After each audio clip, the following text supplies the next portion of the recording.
Xin chào mọi người trở lại với channel của mình.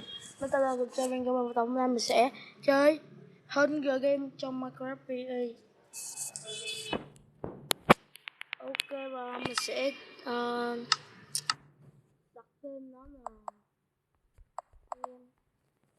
ok, IP thì mình sẽ chọn City.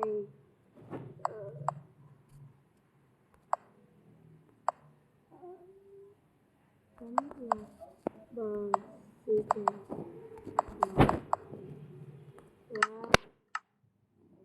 Đây, mình sẽ vô cái server Level Survival Game.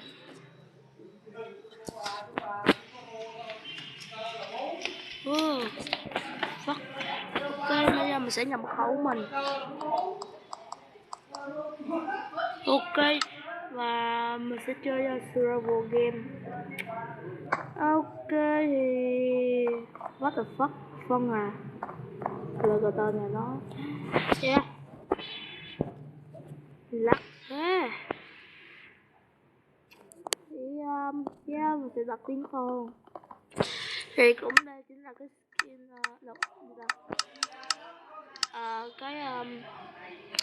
skin mới của mình, không là skin Mario như trước. What the fuck, tiếp đây thằng nó thoát ra, thằng nó thoát ra sao. Ok, 1 phút 30 giây nữa sẽ bắt đầu thì có ai tìm không?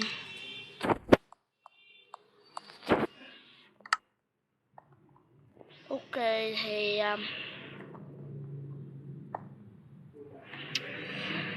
ok nhấn nào. Không, cái chú lâu quá cả đấy,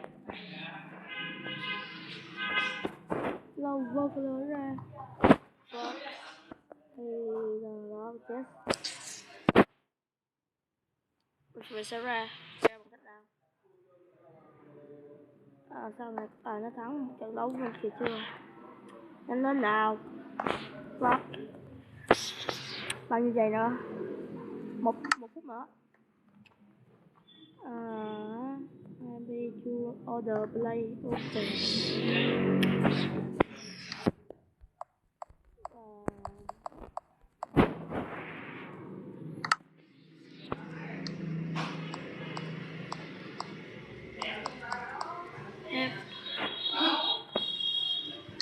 Hep mà fuck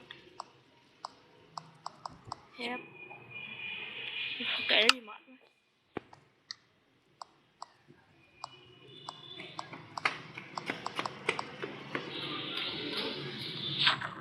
Ok mệt quá, phát nhanh nào, đâu vai cái đái.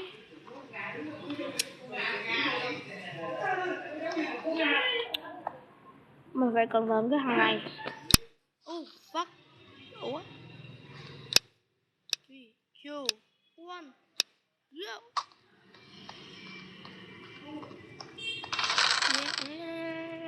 Kiếm hay á,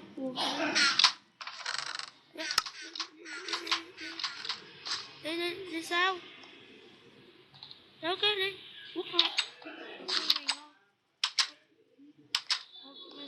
Ok đi, mặc áo.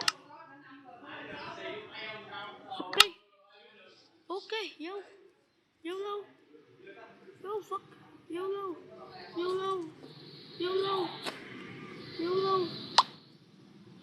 ok, go.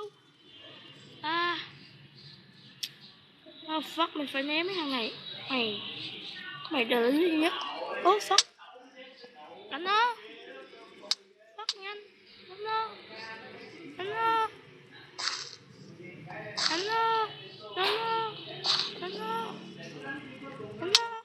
Fuck, lag quá vậy. Đánh nó. Yeah, win. What shit, không làm được rồi. Fuck, có đồ. Fuck, lag hả? Tuyệt vời. Yeah, ngon thịt tuyệt vời. Yeah, một cuộc cởi đầu quá tuyệt vời. Ông đây. Ôi đây không? Lót lắc thế. Fuck. Có thằng bên kia. Trốn nó thần. Fuck. Ok và đây.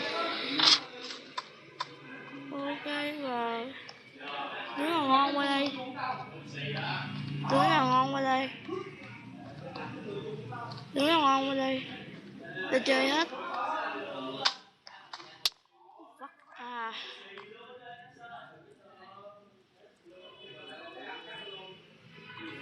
Ok. Có gì không?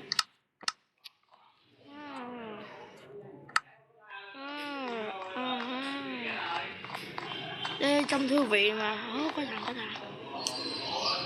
Mày chết rồi con ơi.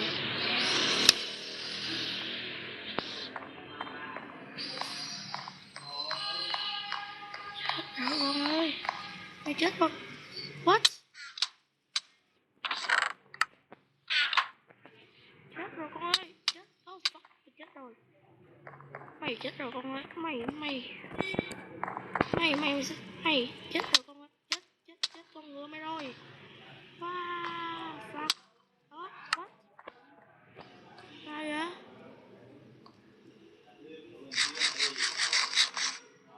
What? Oh, shit. Vậy? Đây là rác vãi con ơi.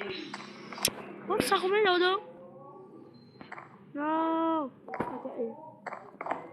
Con chết nào có gì không? Yeah.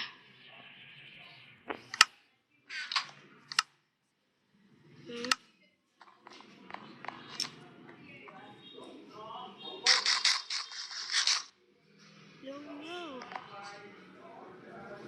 What? Ở rồi mà. Kiếm này nè. Đây nè. Rồi đây nè. Ok, chúng ta sẽ gì vậy?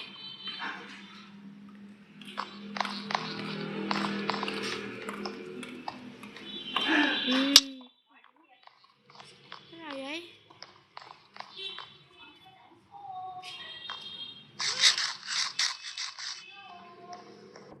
Đứa nào vậy ta? Ở đây an toàn rồi. Thật là. Yeah. Còn cái này.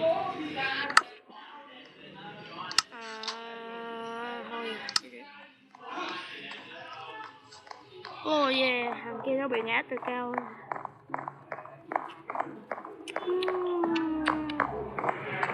Yeah, tuyệt vời. Oh my god, boss. Đắt đó.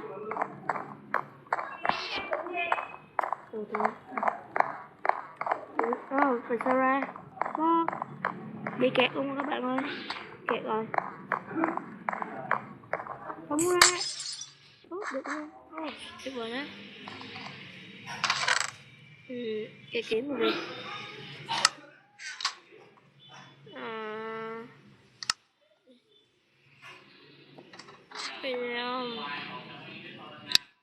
Chết ít đến review. Yeah. Review rồi. Yeah. Xuống. Yeah. Có gì mới không? Fuck, đứng nào vậy? Fuck. Lát vãi. Không ngờ lát kìa. Quay color ra. Sao chẳng có gì hết vậy? Tặng mấy thứ gì không? Không mấy thứ gì không? Linh tinh.